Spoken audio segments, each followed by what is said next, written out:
মধ্যরাতের চাঁদ। পর্ব ১৬। লেখনীতে মুস্তারিন মুশাররাত। ঢিলেঢালা লাল টি-শার্ট পরা ছেলেটা শক্ত হাতে প্রত্যাশার কবজি মুচড়ে ধরে রেখেছে। প্রত্যাশার ছটফটানি দেখে ঠোঁট বাঁকিয়ে বলল, ভাই, মায়াডা তো দেহি কুরবানির গরুর মতো ছটফটানি শুরু করছে। ধৈরা রাখা কষ্ট হইতেছে।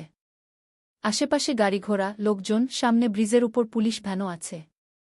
এখানে থাকা রিস্ক। তাড়াতাড়ি মুখ বাইন্ধা ফালানগু। গাল চেপে ধরে রাখা ছেলেটা বাম হাত দিয়ে পকেট থেকে একটা রুমাল বের করে তড়িঘড়ি করে মুখ বাঁধতে লাগল। ১ সেকেন্ডের জন্য মুখটা একটু ছেড়ে দিতেই প্রত্যাশা হাঁপাতে হাঁপাতে একটা শ্বাস নিতে চাইল। এতটা জোরে গাল দুটো চেপে ধরেছে যে দম বন্ধ হয়ে আসছিল। কিন্তু শ্বাসটুকু নেওয়ার আগেই মুখটা শক্ত করে বাঁধা হয়ে গেল। চোখের কোণে জমে থাকা অশ্রু টপটপ গাল গড়িয়ে পড়তে লাগল প্রত্যাশার। প্রতিটা ফোঁটা মেয়েটার অসহায়তার নীরব সাক্ষ্য হয়ে ঝরছিল। স্কুটি থেকে নেমে একটু পাশে এসে দাঁড়ানো আরও বেশি বোকামি ছিল।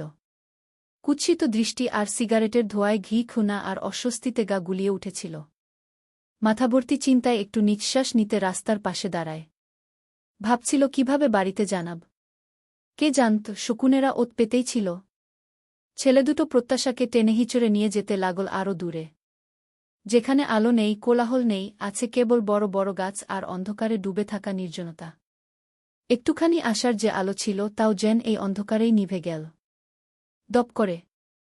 ড্রয়িংরুমে বসে থাকা প্রতিটি মুখেই চিন্তার ছাপ স্পষ্ট। অধরা ফোনে প্রত্যাশার বন্ধুদের সঙ্গে যোগাযোগ করল। জানতে পারে প্রত্যাশা বন্ধুদের সঙ্গেই ঘুরতে গিয়েছিল। কিন্তু কোয়েল বিস্মিত হয়ে জানাল প্রত্যাশা তো ওদের আগেই রওনা দিয়েছিল। অনেক আগেই তো বাসায় পৌঁছে যাওয়ার কথা। এই খবরে সবাই আরও উদ্বিগ্ন হয়। শফিক সাহেব মেয়ের সব বন্ধুদের বাসায় ফোন করে খোঁজ নেন, কিন্তু কোথাও প্রত্যাশার সন্ধান মেলে না। আত্মীয়দের কাছেও খোঁজ নেওয়া হয়, সেখান থেকেও মেয়ে সম্পর্কে কোনো খবর পাওয়া যায় না। তবে শোনা গেল, ওই রাস্তায় অ্যাক্সিডেন্টের কারণে রাস্তা বন্ধ রয়েছে। এর মধ্যে নিভান আসে। সন্ধ্যায় মা বাবাকে নিয়ে যাওয়ার কথা ছিল ওর। মাহবুব সাহেব চিন্তিত বদনে নিভানকে বললেন, নিভান, নীরবের কাছে ফোন দাও। হ্যাঁ বাবাগু। নিহারিকা বেগম গম্ভীর মুখে চুপ করে বসে আছেন। মনের ভেতরে ক্ষোভ, রাগ আর আফসোস একসাথে নাড়া দিচ্ছে। বেআইনের উপর তার ক্ষোভ কম নয়। মেয়েকে দড়ি ছাড়া গরুর মতো ছেড়ে দিয়ে রেখেছেন। আগে থেকে লাগাম টেনে ধরেননি।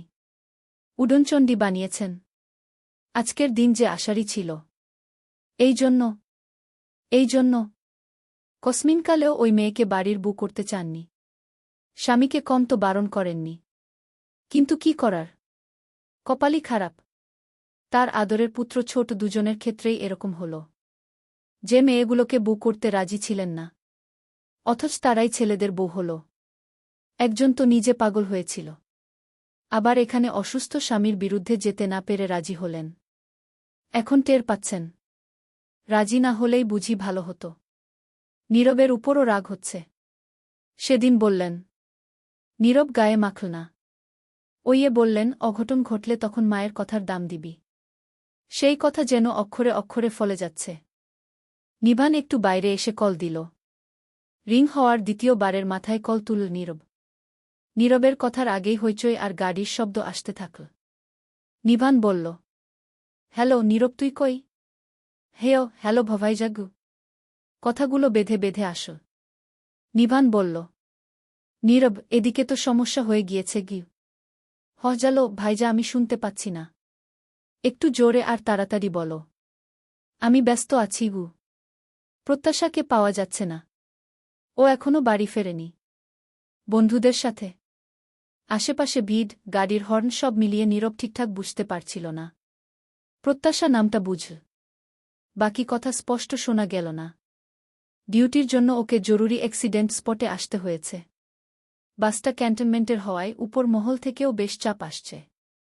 ঘটনাস্থলে 2 বাহিনীর ঊর্ধ্বতন কর্মকর্তারা পরিদর্শনে এসেছে। অসুস্থদেরকে উদ্ধার করে দ্রুত চিকিৎসার ব্যবস্থা করা হচ্ছে। ভালো করে বলো, শুনতে পাচ্ছি না গি। বিপদের সময় সব দিক থেকেই যেন একেবারে আটঘাট বেঁধে বিপদ নামে। এমনি সময় নেটওয়ার্কে কোনো প্রবলেম হয় না। কথা তেলতেলে চলে আসে। আর এখন জরুরি মুহূর্তে নেটওয়ার্কও নাটক শুরু করেছে। নীরব এদিকটায় নেমে আসল। একটু রাস্তার পাশে ফাঁকে দাঁড়াল হ্যালো হ্যালো করতেই ওপাশ থেকে নিভানের উচ্চস্বর আসল। প্রত্যাশাকে পাওয়া যাচ্ছে না। বন্ধুদের এখনো বাড়ি ফেরেনি গিয়ে। নীরব এক মুহূর্তের জন্য স্তব্ধ হয়ে গেল। জোডাল শ্বাস ফেলে দৃষ্টি জোড়া নিচু করে কিছু বলবে, তার আগেই পিচের রাস্তার ধারে সবুজ ঘাসের উপর ঠিক নিজ পায়ের সামনে দৃষ্টি পড়ল। হালকা আলো নীল রঙের ওড়নাটার একপাশ বাতাসে উডাউডি করছে। ওড়নার পাশ দিয়ে থাকা সোনালি সুতোর কারুকাজ চিকচিক করছে। কেমন চেনা চেনা লাগছে। উবু হয়ে ত্রস্ত এক হাতে ওড়নাটা তুলল নীরব। মস্তিষ্ককে চাপ দিয়ে মনে করল, হ্যাঁ সেইম এমন ওড়না প্রত্যাশার জন্য কেনা ড্রেসে ছিল। ওড়নাটা ঝকঝকে নতুন। নতুন জিনিস এভাবে রাস্তায় পড়ে থাকার কথা নয়। সেকেন্ডেই মনমস্তিষ্ক অনেক কিছুই ভেবে নিল। ওপাশ থেকে নিভানের কথা আর একটাও কানে ঢুকছে না নীরবের। মস্তিষ্ক হ্যাং হয়ে আসছে। নিভান হ্যালো হ্যালো করতে করতে ফোন কাটল। প্রত্যাশার নম্বরে কল করে বন্ধ পেল। রাগে মাথা ফেটে যাচ্ছে নীরবের। কপালের ঘাম মুছে গভীর নিঃশ্বাস ফেলে দ্রুত গুছিয়ে নিল নিজেকে। পরপর কাঙ্ক্ষিত নম্বরে ডায়াল করল। রিসিভ হতেই বলল, আমি এক্ষুনি একটা নম্বর সেন্ড করছি। জরুরি ভিত্তিতে লোকেশন ট্রেস করতে হবে। অবিলম্বে। সময় নষ্ট করার সুযোগ নেই। টাইমলাইন, শেষ অ্যাক্টিভ স্পট, সবকিছু। আর হ্যাঁ, এটাকে অফিসিয়াল না, আমার পার্সোনাল হিসেবে ধরো। কিন্তু গুরুত্ব যেন অফিসিয়ালের চেয়েও বেশি হয়। খুব জরুরি। Okay sir. বাবা, নীরব যেখানে আছে সম্ভবত সেখানে নেটওয়ার্কের খুব প্রবলেম। ট্রাই করলাম। ও বোধহয় ঠিকঠাক বুঝতে পারেনি। আমি আবার ট্রাই করে দেখছি। নিভান বলল। শফিক সাহেব আর বসে না থেকে তৎক্ষণাৎ বেরিয়ে পড়লেন। নিভান সবাইকে আশ্বস্ত করে বলল, আমি বাবার সঙ্গে যাচ্ছি। চিন্তার কিছু নেই। প্রত্যাশাকে নিশ্চয়ই খুঁজে পাওয়া যাবে। যেহেতু ওখানে অ্যাক্সিডেন্ট হয়েছে, গাড়ি সব আটকে আছে। প্রত্যাশা মেবি ওখানে আছে গি। নিহারিকা উদ্বেগ মিশ্রিত আশঙ্কা নিয়ে বলে উঠলেন, খুঁজে পাওয়া যাবে, কিন্তু সুস্থ অবস্থায় তো। এখন এমনিতেই দিনকাল ভালো নয়। তারপর রাত হয়ে গিয়েছে গি। নিহারিকা কিসের ইঙ্গিত দিলেন সবাই বুঝে নেয়া। নিভান কথা না বাড়িয়ে শ্বশুরের সাথে বেরিয়ে গেল। নিহারিকা মুখ গম্ভীর করে নানান কিছু ভাবতে লাগলেন। আজ কোনো দুর্ঘটনা ঘটলে ওই মেয়েকে মেনে নিবেন না। আসলে মেয়েটা তার ছেলের যোগ্যই নয়। কোনো দিক দিয়েই না। রাগে ক্ষোভে নানান নেগেটিভ চিন্তা ভাবনাই আসছে মাথায়। ঘড়ির কাঁটা টিকটিক করে যত এগোচ্ছে তত সবার চিন্তা বাড়ছে। রাত ৮টা বাজতে চলছে। অধরা চোখে এক প্রস্থ জল নিয়ে ২ হাতে মুখ চেপে বসে মেয়ের জন্য দোয়া করছেন। মনে হচ্ছে নিজেরও কিছু গাফিলতি আছে। ভালোবেসে বেশি স্বাধীনতা দিয়ে ফেলেছিল প্রত্যাশাকে। সেই জন্য আজ এমন দিন। না জানি মেয়েটা কোথায়, কোন হালে আছে। সন্ধ্যা পেরিয়েছে ঘণ্টাখানেক আগে। দিন হলে তাও চিন্তা কম ছিল। দিনেই যেখানে মেয়েরা শেভ নয়, এখন তো রাত নেমেছে। ভয়ে গা শিউরে উঠল অধরার। এর মধ্যে ডোর বেলের শব্দ আসতেই ছুটে এলেন দরজা খুলতে। নীলা মায়ের পিছু পিছু এল। এমনিতে প্রত্যাশাকে দেখতে না পারলেও আজ কেন জানি একটু হলেও মন খারাপ করছে। যখন কেউ থাকে না, তখন তার কথা মনে হয়। দরজা খুলতেই দরজার সামনে নীরব দাঁড়িয়ে। অধরার আশার আলো মিয়ে আসল। ভেবেছিল সাথে মেয়েকে দেখবে। নীরবকে একা দেখে উদ্বিগ্ন হয়ে একসাথে প্রশ্ন করলেন, নীরব, তুমি একলা? প্রত্যাশা? প্রত্যাশাকে খুঁজে পাওনি? তোমার শ্বশুর নিভান গেল, ওরা পেয়েছে কি প্রত্যাশাকে? নীরব কিছু বলার আগেই অধরা ঘন ঘন বলতে থাকে, নীলা, তোর আব্বুকে ফোন কর।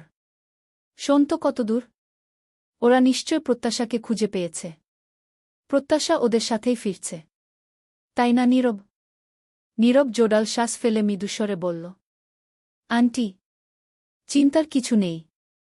প্রত্যাশা প্রত্যাশা আমার সাথেই আছে গি। এই বলে নীরব ডান পাশে একটু সরে দাঁড়াল, পিছনে নতমস্তকে প্রত্যাশা। চোখের পাতা ভার, ঠোঁট চেপে ধরে, শরীরটা গুটিয়ে আছে ভিতরের কোনো ভগুইয়ে। পা দুটো একসাথে জড়ো করে নিঃশব্দে দাঁড়িয়ে। মাহবুব সাহেব আর নিহারিকা এসে দাঁড়িয়েছেন দরজার সামনে। নিহারিকা তীক্ষ্ণ দৃষ্টিতে প্রত্যাশার আপাদমস্তক দেখলেন। পরপর কণ্ঠে চাপা রাগ নিয়ে বললেন, কোথায় ছিলে এতক্ষণ? তোমার কোনো আক্কেল নেই? ফোন বন্ধ করে কোথায় ছিলে শুনি? আর সবাইকে না বলে বন্ধুদের সাথে ঘুরতে চলে যাও। বাড়িতে চিন্তা করতে পারে এতটুকু সেন্স নেই? রাত হয়ে যায় বাড়ি ফেরার নাম নেই? প্রত্যাশা মাথাটা নুইয়ে আছে। শাশুড়ির এক একটা কথায় বুকটা কেঁপে কেঁপে উঠছে। সবটা শুনলে সবাই তো আরও বুই কবে। নিহারিকা এবার ছেলের দিকে তাকিয়ে বলল, নীরব তুই চুপ করে আছিস কেন? কোত্থেকে আনলি? সন্ধ্যা পেরিয়ে রাত হয়েছে অনেকক্ষণ। একটা সময় ও কোথা ছিল? মাহবুব সাহেব বললেন। আহ! নিভানের মা থামত। মাত্র আসল। ভেতরে এসে বসুক। বলবে ধীরে সুস্থে গু। অধরা চোয়াল শক্ত করে কঠিন স্বরে মেয়েকে প্রশ্ন করলেন। প্রত্যাশা চুপ করে না থেকে বল। কোথা ছিলি? কি হয়েছিল বল? নীরবের এক বাক্যে উত্তপ্ত পরিবেশটা মুহূর্তেই ঠান্ডা হয়ে আসল। বিস্ময়ে সবাই ওর দিকে চাইল। নীরব বলল, প্রত্যাশা আমার সাথে ছিল। প্রত্যাশার সাথে সাথে মুখ তুলে নীরবের দিকে তাকায়। হতবম্ব হয়ে তাকিয়ে থাকে। কান দুটোকে অবিশ্বাস্য ঠেকছে। ভাবলুনি মিথ্যে কেন বলল? খানিক আগে উনি নিজেই তো কত কড়াকটা কথা বলল। আর এখন আবার সবার সামনে আমার জন্য মিথ্যে বলছে। নিহারিকা অবাক গলায় জিজ্ঞেস করলেন, তোর সাথে ছিল মানে? নীরব মাথাটা নুইয়ে নিঃশ্বাস ফেল। তারপর সাবলীল গলায় বলল, প্রত্যাশা বন্ধুদের সাথে ঘুরে ফেরার সময় হঠাৎ আমার সাথে ওর দেখা হয়। সন্ধ্যা থেকে ও আমার সাথেই ছিল। অধরা অবিশ্বাস্য বদনে চেয়ে অস্ফুটে বললেন, তোমার সাথে ছিল? নীরব জবাব দেওয়ার আগেই নিহারিকা বললেন, ও তোর সাথে ছিল? তা বাড়িতে ফোন দিয়ে জানায়নি কেন? ওর ফোন না হয় বন্ধ বলছে। তোর ফোন দিয়ে কেন জানায়নি? নীরব 2 সেকেন্ড ভাবে কি বলবে। মাহবুব সাহেব প্রশ্ন করলেন, নিভান না তোমাকে ফোন দিল? এর মধ্যে পিছন থেকে কয়েক জোড়া জুতোর মশমশের শব্দ আসল। খানিকটা দূর থেকেই নিভান এগিয়ে আসতে আসতে বলল, বাবা তখন বললামই তো নীরবের ফোনে নেটওয়ার্কের প্রবলেম হচ্ছে। কথা বোঝা যাচ্ছিল না গি। বসার রুমে সবাই বসে। চোখে মুখে স্বস্তির নিঃশ্বাস। তবে সবার প্রশ্নবাণে বিদ্ধ নীরব। প্রত্যাশাকে পাওয়ার পর নীরব নিভানকে জানিয়ে দেয়া, ওর সাথে প্রত্যাশা আছে। বাড়ি ফিরছে। নিভান আর শফিক সাহেব মাঝরাস্তা থেকে ব্যাক করে। নিভান ধারণা করে নেয় নীরব যখন বলছে কোনো না কোনো কারণ আছে। আর মাকে তো ভালো করেই চেনে। তাই হয়তো। সেই জন্য নিভান পা রাখতেই নিজ থেকে নেটওয়ার্কের কথাটা বলল। প্রত্যাশা রুমে ঢুকে দরজার পাশে দেওয়ালে ঠেস দিয়ে দাঁড়িয়ে রয়। ড্রয়িং রুমের কথা স্পষ্ট শোনা যাচ্ছে।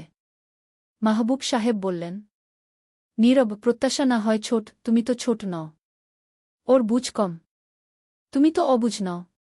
তুমি যথেষ্ট বুঝদার। তবে তুমি হঠাৎ এরকম বোকামি কি করে করলে? একবার ফোন দিয়ে জানিয়ে দিলেই হতো।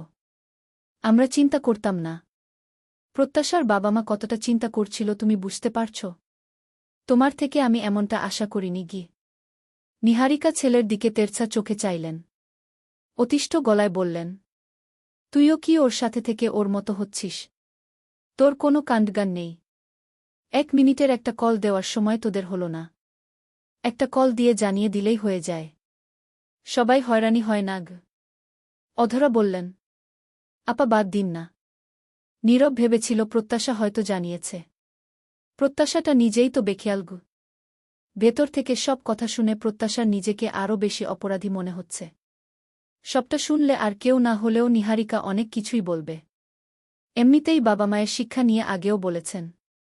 নীরব আজ সবটা নিজের গায়ে নিয়ে প্রত্যাশাসহ আব্বু আম্মুর সম্মানও বাঁচিয়ে দিল।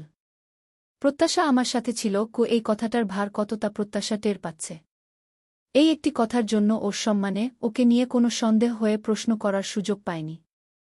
যখন শুনত 2 বাজে ছেলের খপ্পরে পড়েছিল, তখন নিশ্চয় চিন্তা হতো প্রত্যাশাকে বাজেভাবে ছুঁয়েছে।